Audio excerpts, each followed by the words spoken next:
ಜನ ಮಕ್ಕಳಿದ್ದಾರೆ ಇಲ್ಲಿ, ಇಷ್ಟು ಜನ ಮಕ್ಕಳಿಗೆ ಫ್ರೀ ಎಜುಕೇಷನ್ ಕೊಡ್ತಾ ಇದ್ದಾರೆ ಅಂತ ವಿಕಿ ಎಲ್ಲ ಇನ್ಫಾರ್ಮೇಷನ್ ಹೇಳ್ತಾ ಇದ್ರು. ಆ್ಯಂಡ್ ಏನು ಮಾತಾಡಬೇಕು ಅಂತ ಅಂದಾಗ ಸಿನಿಮಾ, ರಂಗಭೂಮಿ, ನೀವೆಲ್ಲರೂ ಅಲ್ಲಿಂದನೇ ಬಂದಿರೋರಲ್ವ, ಸೊ ಮಕ್ಕಳಿಗೆ ಅದ್ರ ಬಗ್ಗೆ ಏನಾದರೂ ಹೇಳಿ ಅಂತ.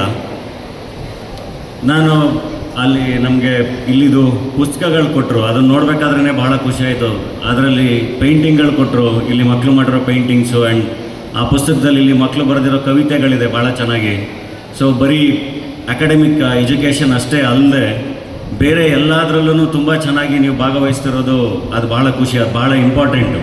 ಯಾಕೆಂದ್ರೆ ನೋಡಿ, ಅಂದರೆ ಜಗತ್ತಲ್ಲಿ ಅವಕಾಶಗಳು ಬಹಳ ಇದೆ. ಈಗ ನಾನಿರಲಿ, ನಮ್ಮ ನಿರ್ದೇಶಕರು ಪ್ರೇಮ್ ಅವರಿರಲಿ, ಸಾಕಷ್ಟು ಜನ ಹಿಂಗೆ ಹಳ್ಳಿಗಳಿಂದ ಓದ್ಕೊಬಂದು ಕನಸು ಕಟ್ಕೊಂಡು ಅದಾದಮೇಲೆ ಪ್ರಯತ್ನ ಪಟ್ಟು ಕೊನೆಗೆ ಇಲ್ಲಿವರೆಗೂ ಬಂದಿರೋದು.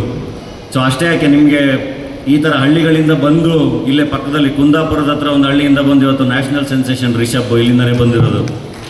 ಸೊ ಬರೀ ಅಕಾಡೆಮಿಕ್ಸ್ ಅಲ್ಲದಲೇ ಬೇರೆ ನಿಮ್ಮ ಪ್ಯಾಷನ್ನು, ನಿಮ್ಮ ಇಂಟ್ರೆಸ್ಟ್ ಏನಿದೆಯಲ್ಲ ಅದನ್ನು ಪರ್ಸ್ಯೂ ಮಾಡೋದು ಬಹಳ ಇಂಪಾರ್ಟೆಂಟ್. ಅದನ್ನು ಯಾವಾಗಲೂ ಮಾಡಿ. ನಾನು ಚಿಕ್ಕ ಹುಡುಗನಿಂದನೂ ನಾಟಕ ಮಾಡ್ತಾಯಿದ್ದೆ.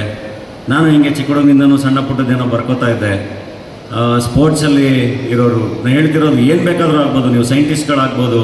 ಸೊ ಆ ಥರದ್ದೆಲ್ಲದನ್ನು ಬಹಳ ಚೆನ್ನಾಗಿ ಎಕ್ಸ್ಪ್ಲೋರ್ ಮಾಡಿ. ಆ್ಯಂಡ್ ನುಡಿ ಹಬ್ಬ, ಎಲ್ರಿಗೂ ಕನ್ನಡ ರಾಜ್ಯೋತ್ಸವದ ಶುಭಾಶಯಗಳು. ಕನ್ನಡನ ಯಾವಾಗಲೂ ಸೆಲೆಬ್ರೇಟ್ ಮಾಡೋದು ಬಹಳ ತುಂಬ ಇಂಪಾರ್ಟೆಂಟು. ಆ್ಯಂಡ್ ಇನ್ನೊಂದು, ವಿಕಿ ಮಕ್ಕಳು ಇವತ್ತು ಸೋತಾಗ ಬಹಳ ಬೇಗ ಎದೆಗುಂತಾರೆ, ಬೇಜಾರು ಮಾಡ್ಕೋತಾರೆ, ಬೇರೆ ಬೇರೆ ಥರ ಪ್ರಯತ್ನಗಳು ಮಾಡ್ತಾರೆ ಅಂತ ಎಲ್ಲ. ಆ ಥರ ನೆಗೆಟಿವ್ ಯೋಚನೆಗಳನ್ನ ಇಟ್ಕೊಳ್ಳೋಕೆ ಹೋಗಬೇಡಿ. ಮಂಕುತಿಮ್ಮನ ಕಗ್ಗ, ನುಡಿ ಹಬ್ಬ ಆಗಿರೋದ್ರಿಂದ ಅದೊಂದು ಕಗ್ಗ ಹೇಳಿ ಮುಗಿಸ್ಬಿಡ್ತೀನಿ ನಿಮಗೆ.